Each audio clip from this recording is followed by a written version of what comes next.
Halo Sobat Vokasi, apa kabar Anda hari ini? Semoga semuanya dalam keadaan yang baik ya. Senang sekali saya Melisa Gandasari bisa kembali menemani Sobat Vokasi semua dalam podcast Kami Vokasi. Untuk kamu semua yang belum tahu atau sedang mencari tahu seputar dunia vokasi, kamu wajib menyaksikan podcast Kami Vokasi. Karena hanya di sini kamu bisa mencari tahu semuanya soal sistem pendidikan vokasi. Mulai dari penerimaan, pembelajaran, jurusan, hingga lulusannya, serta potensi karirnya.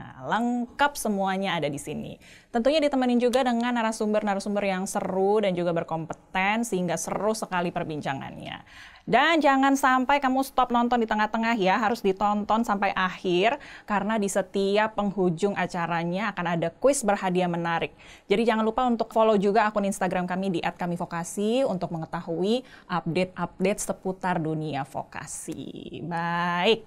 Kali ini kita mau membahas mengenai topiknya yaitu berbisnis dan bersosialisasi menggunakan ilustrasi. Nah, sesuai dengan judulnya, hari ini kita membahas sebuah keterampilan yang lagi sangat dibutuhkan di era digital seperti sekarang. Yaitu apa ya? Yaitu desain grafis. Karena dengan berkembangnya industri yang dibutuhkan seperti startup digital, ditambah dengan pola hidup global yang tidak bisa lepas dari sosial media, membuat potensi graphic designer ini menjadi salah satu yang paling dibutuhkan oleh pelaku usaha dan juga brand-brand besar. Tapi betul tidak ya kenyataannya seperti itu di lapangan? Langsung saja kita mau mencari tahu nih dengan mengajak ngobrol narasumber yang sudah hadir. Yang satu seorang graphic designer profesional dan yang satunya lagi merupakan pengajar di bidang yang sama. Sudah ada di sini Mas Frans Sitanggang, ilustrator dan juga graphic designer atau alumni dari Polimedia, dan juga Mbak Lani Siti Nur Aisyah selaku koordinator Prodi Desain Polimedia Kreatif. Kita sapa dan kenalan dulu ya. Halo, apa kabar Mas Frans dan juga Mbak Lani? Boleh dilepas dulu maskernya. Halo. Karena kita sudah menerapkan protokol kesehatan ya. Siap. Apa kabar? Baik, puji Tuhan baik. Luar kabar biasa. Baik ya. Mbak Lani kabar baik juga ya. Terima kasih sudah hadir hari ini di podcast Kami Vokasi. Boleh berbagi cerita ke Sobat Kami Vokasi ya di rumah ya. Siap. Baik. Tadi kan saya sempat bilang nih, saya ke Frans dulu ya Mbak Lani ya. Posisi atau potensi karir dari graphic designer nih lagi bagus-bagusnya gitu ya Frans ya. Benar atau enggak nih? Langsung saya cross-check sama Frans ya. Betul, lagi sangat dibutuhkan banget sih, apalagi kan di era digital sekarang ya. Kebutuhan sosial media untuk promosi dan harus dibuat secara cepat kan. Dan graphic designer itu perannya penting banget sih untuk sekarang. Oke, kita korek dulu ya Sobat Vokasi ya Frans ini. Dulu kuliahnya tahun berapa, lulusnya kapan, saat ini kerjanya apa nih Frans? Masuknya tahun 2013, lulus 2016, sekarang masih freelance aja sih. Oke, Iya. masih freelance, tapi kita nanti tanya ya.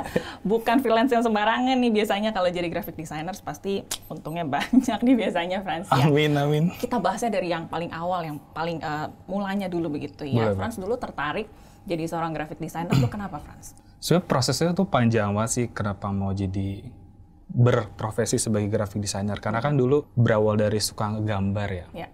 Dan cuman pengen sekedar mengekspresikan apa yang ada.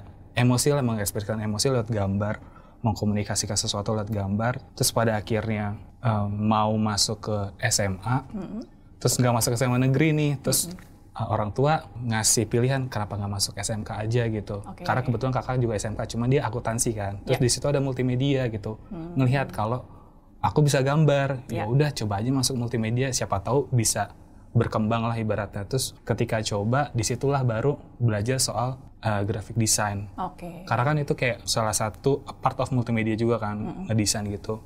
Terus mikir, ternyata lewat desain tuh juga bisa mengkomunikasikan visual pesan yang jadi solusi gitu loh, solutif gitu loh. Nggak cuma sekedar ekspresi aja. Nice. Gitu, terus pada akhirnya lulus SMK, terus masuk kuliah pengen ilmu komunikasi, terus karena nggak masuk komunikasi negeri, ya udah deh akhirnya ditawarin sama tante tuh di Politeknik kan. Jadi keluarga kamu lumayan pegang peranan penting ya.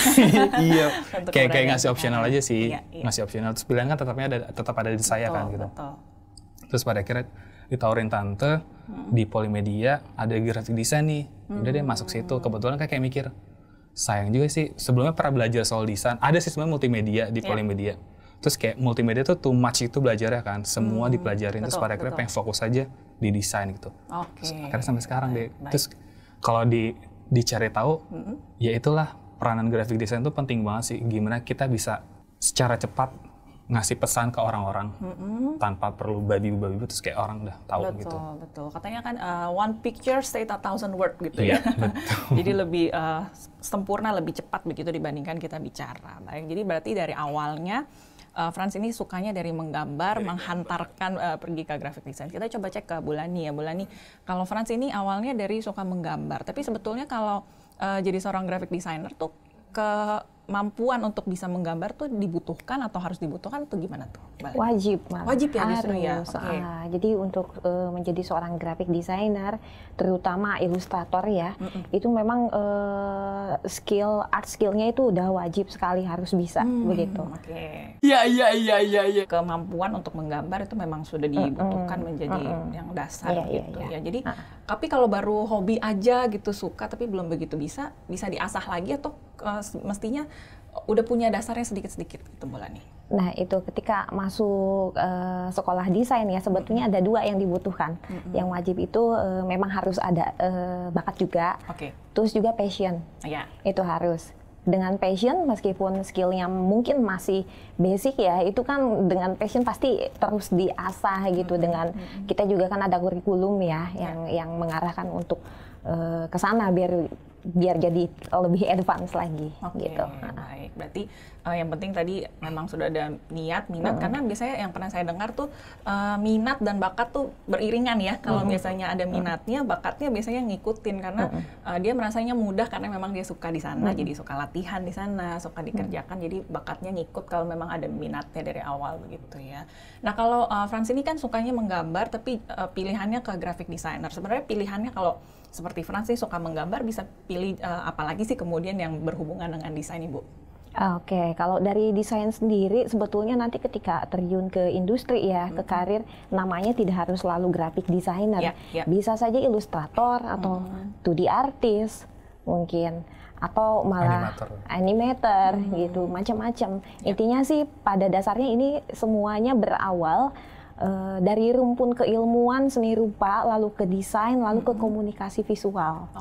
Gitu. Baik. Tapi rumpun awalnya tadi yang pertama kemampuan menggambarnya itu dulu ya yang paling utama.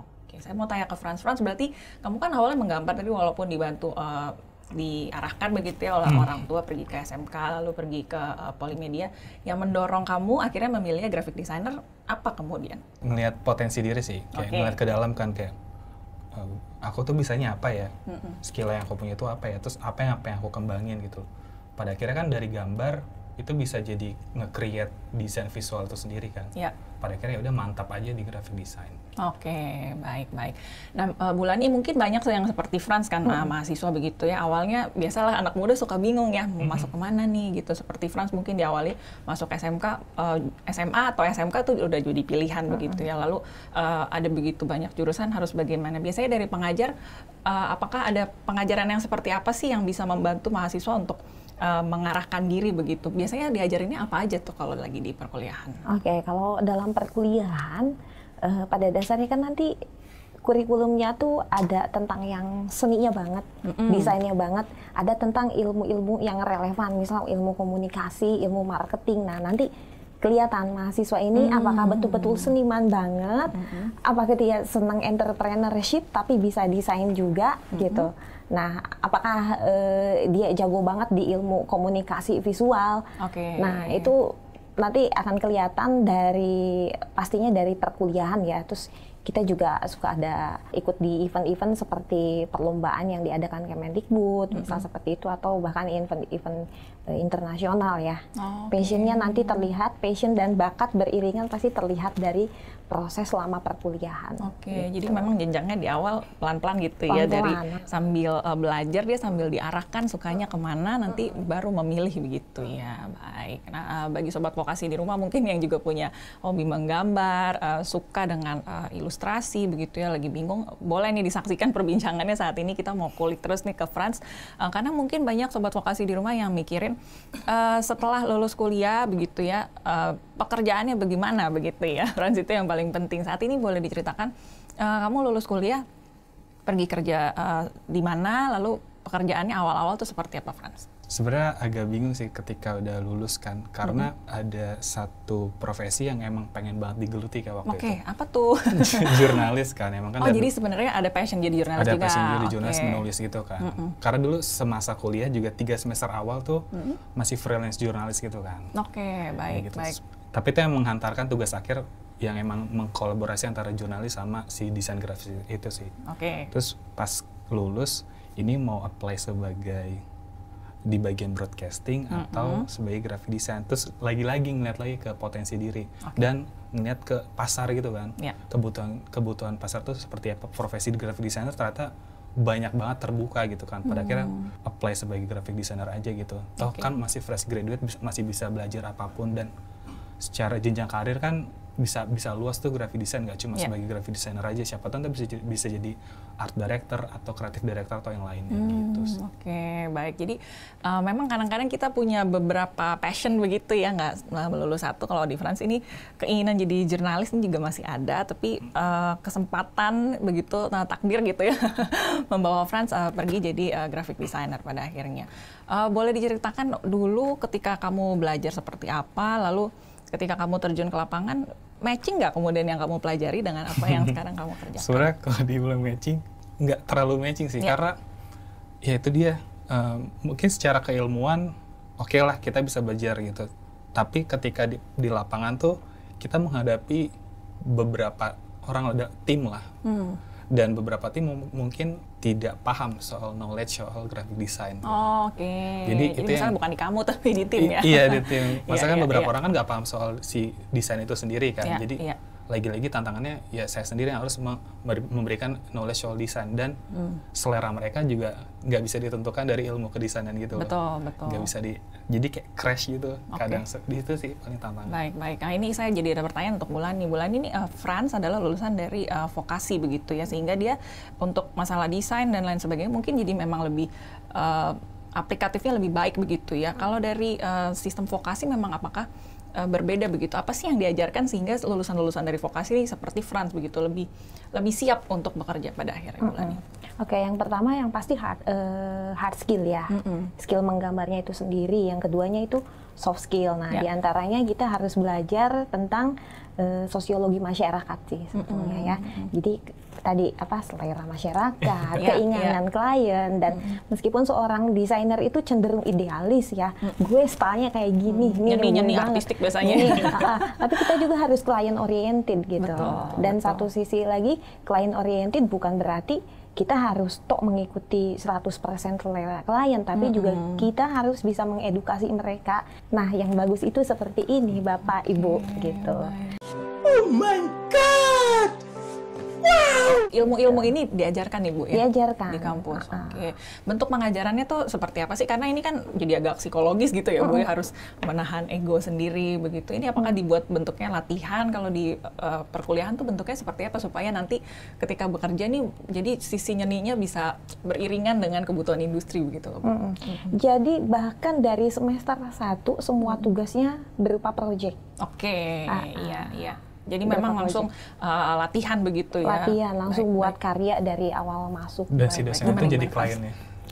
Si dosen itu jadi kliennya. Jadi prosesnya tuh ibaratnya asistensi. Nah, jadi maunya si dosen itu apa? Ntar si dosennya nggak ACC, kita coba lagi maunya dia kayak gimana gitu. Dari kita kayak gini, terus dari dosennya kayak gini, ya udah dikolaborasiin. Oke, baik. Jadi paham nih, mendapat pencerahan saya ya. Nah, inilah bedanya seorang graphic designer sama jadi pelukis begitu ya. Kalau pelukis kan terserah dia gitu ya, mau bikin apa kayak begitu yang dia suka. Memang itulah pure seni tadi seperti Ibu bilang ya. Tapi kalau jadi graphic designer ini memang bentuknya pekerjaan, profesi, sehingga memang dibutuhkan kemampuan-kemampuan lain tadi ya, seperti mengetahui, menginterpretasikan kemauannya si klien, tapi juga bisa tetap ada seninya, seni marketingnya juga dapat begitu ya. Jadi memang dibutuhkan skill-skill yang mumpuni untuk bisa jadi seorang graphic designer begitu ya. Oke, sekarang balik lagi ke Frans ya. Tadi soal karir, walaupun kamu sempat terbelah begitu ya, keinginannya jadi jurnalis, tapi sekarang kamu mantap begitu ya di graphic designer. Sekarang freelance juga jadi graphic designer ya, Frans ya. Boleh diceritakan dong potensinya jadi seorang graphic designer seperti apa kemudian? Potensinya tuh Ya, yang tadi saya bilang sebelumnya bisa jadi art director atau creative director sih. Jadi bisa nge-handle project besar dan kita bisa nge-recruit teman-teman dari beda profesi sih. Jadi kita benar-benar kayak jadi lead-nya gitu loh. Ntar kita yang bikin, jadi saya sendiri yang bikin konsep, ntar saya lempar-lempar gitu ke mereka untuk kayak biar satu pemahaman gitu sih. Oke. Kamu sebagai seorang freelancer mendapatkan jobnya bagaimana caranya, Frans, sekarang ini? Apakah kamu ikutan di forum begitu atau promosi lewat sosial media? Gimana caranya supaya bisa jadi graphic designer freelancer tapi job juga berdatangan kemudian? Kalau misalkan di website sih nggak pernah untuk apply atau ikutan gitu freelance gitu. Lebih ke mulut ataupun dari sosial media sih, Instagram. Cuma kalau untuk sosial media lebih ke ilustrasi. Nah kalau misalkan si freelance graphic designer itu lebih ke tawaran dari teman atau kenalan-kenalan gitu sih. Jadi punya link yang bagus begitu ya, pertemanan, hubungan yang baik juga penting ya kalau communication skill sih. Betul. Pernah dapat klien dari brand-brand apa aja nih, Frans? Boleh dibagikan dong kepada Sobat Vokasi Barat. Boleh dong, silakan. Waktu itu kalau ilustrasi itu pernah Kementerian Pariwisata, terus Teh Pucuk. Brand-brand besar tapi ya. Beberapa Kementerian Pariwisata, Teh Pucuk. Saking banyaknya betul nih ya. Wah berarti job kamu bukan main-main ya. Benar-benar dengan brand yang profesional, juga brand besar, dan budgetnya nih berarti juga besar dong ya, Frans ya? Boleh diceritakan, bebas aja Frans, nggak perlu takut. Ini supaya menarik Sobat Vokasi di rumah bahwa pekerjaan sebagai graphic designer juga sesuatu yang cukup menjanjikan begitu, Frans. Kalau bicara soal budget, ketika bekerja sama orang mungkin akan terpatok sama UMR atau SOP dari perusahaan gitu. Cuman ketika emang freelance itu adalah itu dia kebebasan kita untuk menghitung harga sendiri gitu loh. Ya kalau dibilang besaran freelance atau full time, ya besaran freelance karena dengan freelance kayak misalnya 1 bulan kita bisa megang 3 proyekan freelance. Nah kalau full time kan kita cuma megang ya full time itu aja, kita nggak bisa akan fokus ke freelance. Kalau bisa nge-freelance sampai full time ya bagus juga, cuman akan burn out gitu sih. Betul. Ya itu sih untungnya sih. Baik. Jadi tapi nggak perlu khawatir begitu ya, walaupun bekerja sebagai freelance juga sebagai seorang graphic designer, memang potensinya besar sekali karena saat ini brand-brand memang membutuhkan orang-orang seperti Frans, dan juga kreativitasnya, jiwa muda nih memang baik sekali ya begitu ya Bulannya. Boleh dibantu ceritakan begitu? Saya pernah ngobrol juga dengan teman saya gitu ya, wah generasinya Frans begitu ya, milenial zaman sekarang, idenya tuh begitu liar, begitu luar biasa. Bulani sendiri melihatnya bagaimana potensi dari generasi zaman sekarang nih sesuai dengan kebutuhan industri saat ini, Bu? Luar biasa sih ya, luar biasa. Memang mereka itu adaptif sekali, Mbak, adaptif sekali. Apalagi kita kan udah masuk 4.0 gitu, banyak banget hal-hal baru gitu.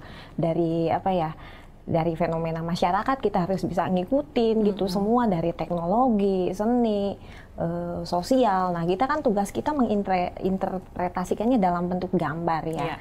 Nah otomatis kita harus selalu bisa mengikuti hal-hal yang terjadi gitu, dan ide mereka tuh luar biasa. Dengan satu ide, satu konsep aja kita ketika diimplementasikan ke dalam bentuk gambar itu stylenya bisa beda-beda gitu. Dari Frans misalnya seperti ini, gayanya hand drawing banget gitu stylenya.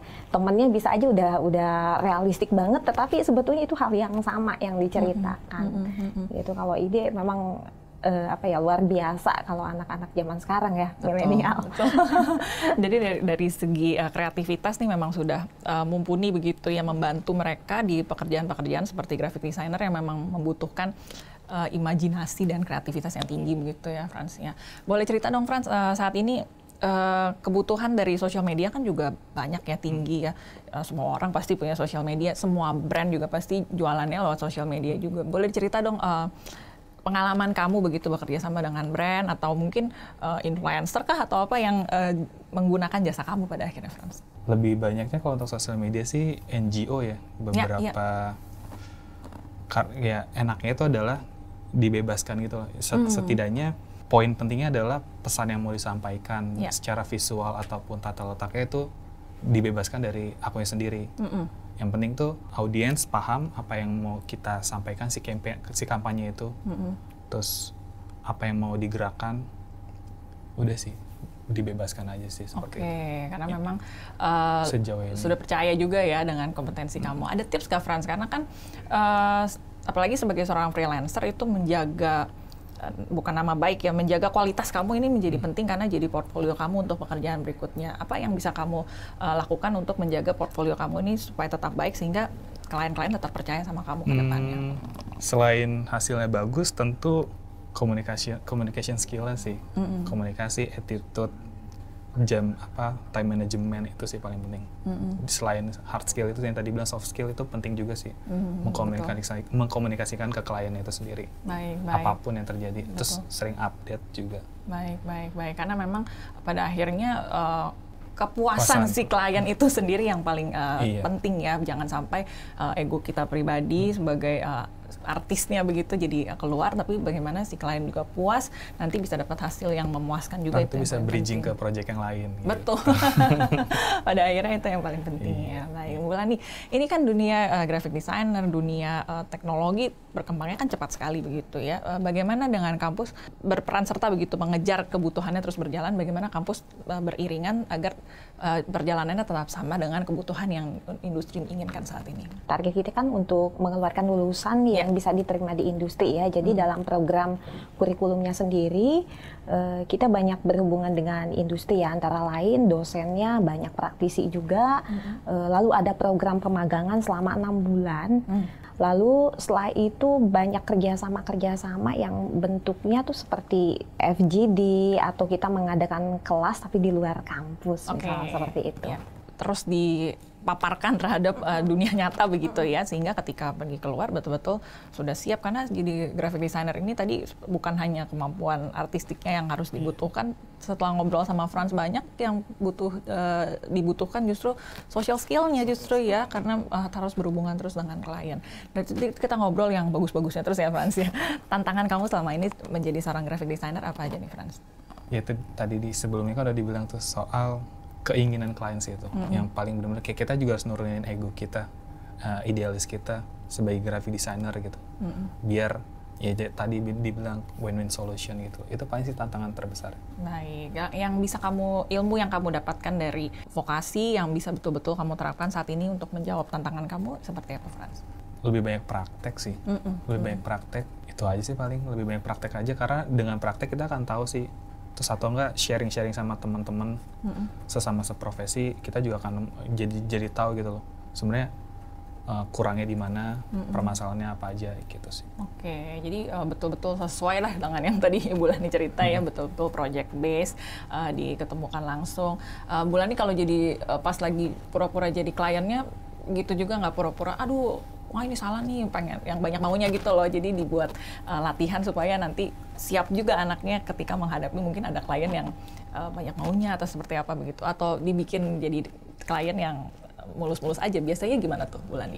Kalau dibuat mulus aja yang pasti tidak ya, kan kita mendidik begitu. Tapi kalau dibuat dalam istilah dipersulit juga tidak. Kita mengarahkannya ya ini realistis atau tidak, gitu. Kita arahkan bagaimana cara menganalisa sebuah hal, gitu. Cara menganalisa sebuah hal itu pada dasarnya kan kita harus berdasarkan keilmuannya ya. Nah, misal Frans dulu mahasiswa nih punya proyek apa, yang menjadi stakeholdernya siapa. Nah, nanti dipelajari secara demografinya, usianya berapa, gendernya apa, orientasinya tuh untuk hal seperti ini untuk apa sih tujuan proyeknya. Nah itu jadi berdasarkan keilmuan juga, bukan jadi sistem belajarnya sebetulnya bukan dipersulit tapi mengajarkan mahasiswa untuk menganalisa. Baik betul. Jadi berlatih begitu ya, bagaimana menghadapi realita di lapangan pada akhirnya. Baik, kalau dari mata Bulani sendiri sebagai pengajar, Frans kan sekarang freelance nih. Kalau pekerjaan sebagai graphic designer nih lebih baik di perusahaan begitu atau freelance seperti Frans lebih baik? Kalau Bulani lihat? Menurut saya sih tidak ada yang berat salah satu lebih baik ya. Semua sama saja sebetulnya. Yang terpenting kan bagaimana si graphic desainernya ini sendiri bertanggung jawab terhadap karirnya sebetulnya. Itu aja sih. Terus yang skill tadi disebutkan oleh Frans itu betul sekali sih. Selain hard skill, ya seperti communication skill, terus harus adaptif juga, itu emang wajib Betul, karena kita nggak sendiri. Betul, bukan hanya dengan klien tapi juga dengan tim kamu, dengan tim gitu, dengan orang-orang yang bekerja bersama dengan kamu. Berkesinambungan. Memang semuanya harus dibutuhkan kerjasama yang baik pada akhirnya. Ya, Frans, boleh lihat sedikit nggak contoh-contoh karya kamu? Boleh ditunjukkan dong sedikit dari sosial medianya mungkin supaya sobat-sobat vokasi di rumah yang penasaran ingin tahu begitu ya. Karya-karyanya Frans bisa lihat di mana? Mungkin akun Instagramnya apa sih, Frans? Instagram Dunia Frans. Dunia Frans, tapi baik. Tapi itu lebih banyak ilustrasi. Baik, boleh dong dibocorin sedikit nih ya supaya, atau bisa kita tampilkan ya dari Dunia Frans nih ada karya-karyanya Frans supaya bisa dilihat apa aja, atau mungkin salah satu contoh proyeknya yang pernah dikerjakan bersama dengan brand Frans. Tadi dari Kementerian Pariwisata mungkin. Kalau Kementerian Pariwisata itu lama banget. Ini aja kali ya dari Semen Indonesia. Baik, boleh dikasih lihat sedikit. Nah, ini boleh dikasih lihat sedikit. Wah, ini kamu gambar sendiri ya? Iya. Frans. Baik, ini apa sih ceritanya, Frans? Boleh diceritakan sedikit dong. Selamat Hari Lingkungan Hidup Sedunia. Iya. Ini kamu mengolah idenya tuh gimana, Frans? Karena kan tujuannya tuh si Semen Indonesia tuh pengen banget di Hari Lingkungan Hidup itu juga pengen menyampaikan mereka juga, si Semen Indonesia itu juga peduli soal lingkungan gitu loh. Yeah. Terus pengen ada gambar ilustrasi dari saya untuk mengajak orang-orang untuk yuk coba untuk terapkan 3R gitu, reduce, reuse, recycle. Terus beberapa hal-hal yang emang harus dilakukan ketika emang peduli sama lingkungan gitu sih. Waktu project ini tuh berapa lama sih, Frans, dikasihnya? Itu prosesnya 1 bulan sih, karena kan sambil ngerjain proyekan yang lain juga. Jadi kamu dari awal ketemu idenya sampai jadi harus direvisi gitu berapa kali? Iya, pokoknya prosesnya itu saya ngasih 3 sketsa, terus dari pihak kliennya ada revisi, terus bikin sketsa baru lagi, terus balik lagi ke sketsa yang awal, terus coloring ya kurang lebih 1 bulan sih. 1 bulan, oke. Ini dapat kerjaannya dari mana nih, Frans? Ini dari temen dulu sekantor sih. Oke, baik. Jadi memang dibutuhkan sekali lagi link yang baik begitu ya dengan teman-teman supaya pekerjaan bisa datang, dan kalau mau di repeat order begitu ya, ini sebagai graphic designer memang harus bisa menghasilkan karya yang baik ya pada akhirnya. Baik. Nggak cuma sekedar bagus aja. Betul, nggak cuma sekedar bagus tapi bisa menyampaikan pesan yang diinginkan dari klien begitu ya. Ya, baik. Jadi sobat vokasi, memang intinya profesi yang satu ini sangat fleksibel karena memang dibutuhkan hampir di semua kategori usaha dan juga industri ya. Tapi bukan berarti bisa santai-santai juga nih, karena kita juga selalu dituntut untuk meningkatkan kreativitas, memperluas referensi, dan juga kepekaan dengan situasi dan kondisi sekitar. Memang kuncinya adalah keinginan untuk terus belajar dan terus menjadi lebih baik ya seiring dengan berjalannya waktu. Baik. Wah, seru banget nih ngobrolnya, Frans dan juga Mbak Lani ya. Hari ini jadi dapat insight baru seputar potensi karir menjadi seorang graphic designer. Thank you ya sharingnya nih, Frans. Ada yang mau disampaikan mungkin bagi sobat vokasi di rumah, pesan atau mungkin sharing kamu supaya sobat vokasi yang mungkin lagi bingung mau cari jurusan apa begitu bisa diberikan insight dari Frans.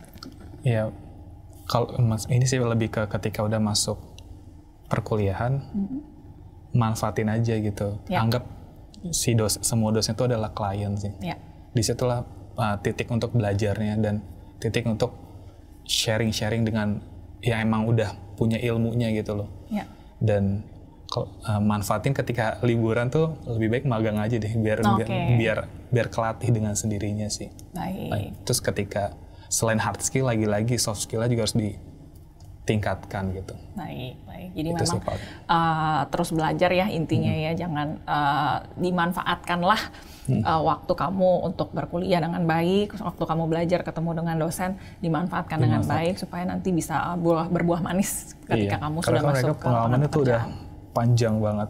Manfaatin untuk kayak sharing dia ilmu-ilmu mereka serap yang sebanyak-banyaknya. Betul. Karena kapan lagi ya bisa belajar di luar tugas pun kalau bisa lagi iseng-iseng bikin desain atau gambar, udah tanya aja gitu. Baik, ngobrol terus, belajar terus supaya bisa memperkaya diri juga. Betul. Ya pada akhirnya. Bulan ini ada pesan yang ingin disampaikan untuk sobat vokasi di rumah?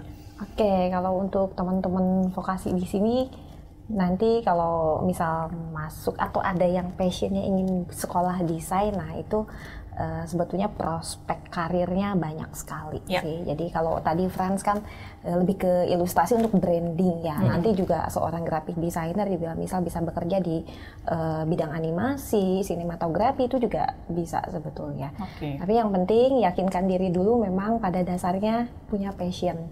Itu aja. Baik, karena pekerjaannya juga tidak selalu mudah ya. Kalau memang ada passionnya, nanti bisa dan harus menemui kesulitan, bisa terus maju begitu ya. Jadi dikenali diri dengan baik. Sambil berjalan nanti seperti kata Bu Lani, kita bisa memilih jurusan mana nanti yang lebih spesifik begitu ya. Baik, terima kasih Frans dan juga Mbak Lani hari ini ya, informasinya, sharingnya.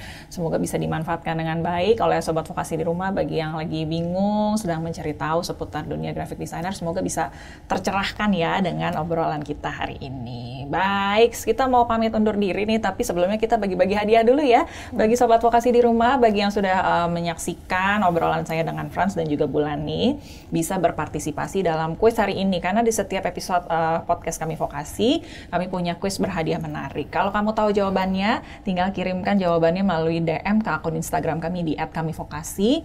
Nanti setelah tayangan ini tayang di YouTube channel, akan diumumkan di akun Instagram @kamivokasi. Jadi jangan lupa di follow supaya tahu jadwal penayangannya dan juga tahu update-update seputar dunia vokasi. Apa pertanyaannya ya kali ini? Pertanyaannya adalah, sebutkan salah satu program studi yang ada di jurusan desain grafis. Gampang sekali ya. Yang sudah tahu jawabannya, silahkan dikirimkan melalui DM di akun Instagram @kamivokasi. Semoga beruntung mendapatkan hadiah dari kami ya. Terima kasih Frans dan juga Bu Lani sekali lagi ya. Sukses terus untuk Frans, sukses juga untuk Bu Lani. Terima kasih sudah membimbing banyak mahasiswanya nih menjadi lebih sukses. Semoga semakin banyak yang bisa memberikan kontribusi yang baik ya bagi industri, bagi masyarakat, dan juga bisa membangun bangsa pada akhirnya ya. Terima kasih untuk kebersamaan kita ya Sobat Vokasi. Semoga perbincangan tadi menjadi perbincangan yang bermanfaat. Tetap jaga protokol kesehatan, tetap sehat selalu bagi Anda dan juga keluarga di rumah. Kami pamit undur diri ya. Sampai jumpa. Boleh pakai lagi maskernya yuk.